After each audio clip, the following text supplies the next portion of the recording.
Have you ever looked at a totally ordinary seeming animal and realized, wait, this creature is actually hiding some incredible secrets? Well, today we're doing exactly that. We're jumping right into this explainer to uncover the amazing, kind of mind-blowing facts about the common moorhen. It might look plain at first glance, but man, it is an absolute master of its environment.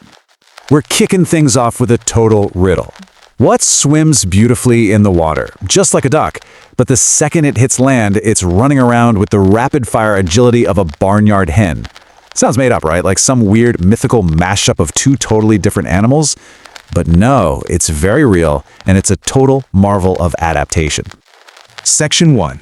The Water Hen Paradox. This bizarre double life is actually exactly why locals named it the Jalmurghi, which literally translates to water hen. Think about it. When it's on land, it struts around the ground, pecking for seeds and grains, exactly like a regular chicken. But it spends almost its entire life either actively swimming in or hanging out right next to the water. It's kind of like a land bird completely trapped in a water bird's lifestyle. Section 2. Anatomy of a survivor. Now, this bird has a really distinct look that absolutely makes it stand out in the wild. Most of its body is this sleek dark gray or black, but then it's got these crazy pops of color. You'll see this super bright red beak tipped with yellow.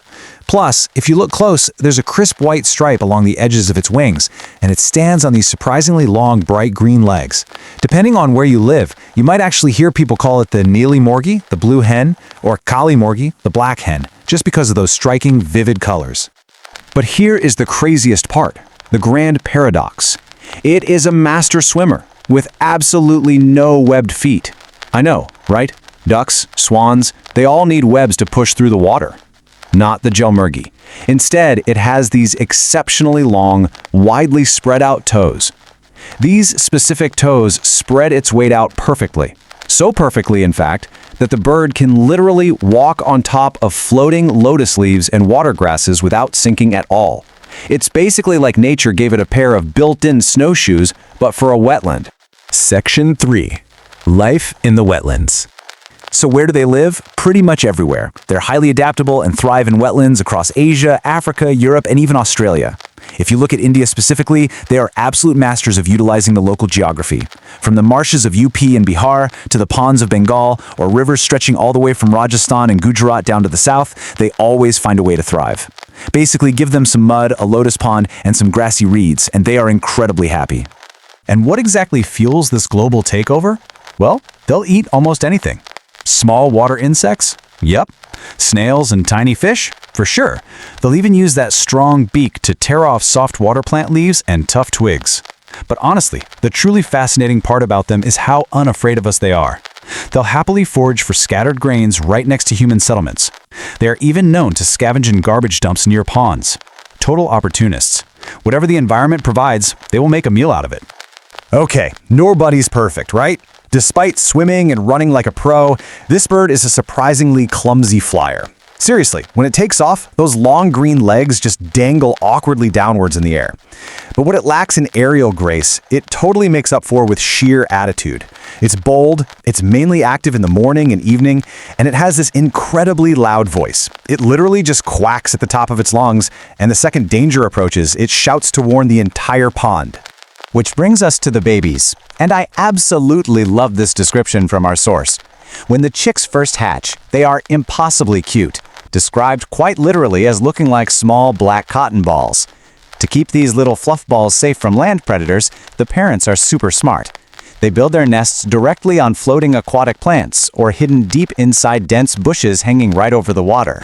And they grow up fast. A few hours. Seriously, that is exactly how long it takes for a tiny black cotton ball to learn how to swim. In the wild, you literally do not have time to wait around. Mom and dad work to protect them, but within mere hours of breaking out of that shell, these tiny chicks are already out there paddling through the water. Section 4. The Pond Ninja. Now, it sounds peaceful, but a Jalmurghi's life is a constant daily battle. They face a terrifying gauntlet of threats from literally every direction. From above, you've got eagles and kites constantly scanning the open ponds. Down below the surface, large fish and water snakes are waiting to snatch up those little cotton ball chicks. Oh, and because they live near people, they're constantly dodging stray dogs and cats on the shoreline. It's a true 360-degree threat. So how on earth do they survive? They use a literal ninja technique. First, they rely on razor-sharp sight and hearing. At the absolute slightest rustle or shadow, they don't even try to fly away. Instead, they dive straight underwater in a flash. But wait, here's the genius part. They don't just hold their breath and hope for the best. They leave just the absolute tiniest tip of their beak poking above the surface. It acts exactly like a natural snorkel, letting them breathe perfectly while remaining totally invisible to whatever is hunting them. It is an absolute masterclass in camouflage. Section 5. Protecting their future. Which brings us to the big ultimate question.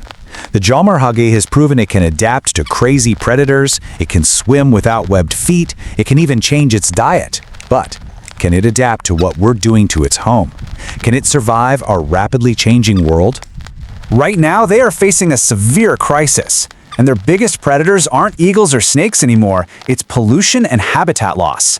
Severe pollution in local waters taints their food supply and completely destroys the aquatic plants they rely on for their floating nests. And honestly, even worse is the rapid drying up of our neighborhood ponds and wetlands. When the water disappears, the water hen literally loses its entire world. So, the takeaway from all this is pretty clear and honestly super urgent. Their survival depends entirely on us. If we want future generations to see this incredible bird walking gracefully on lotus leaves, or hear its loud warning quack, or just watch those little black cotton ball chicks take their first swim, we have to step up. We absolutely must commit to keeping our local water bodies clean and protected.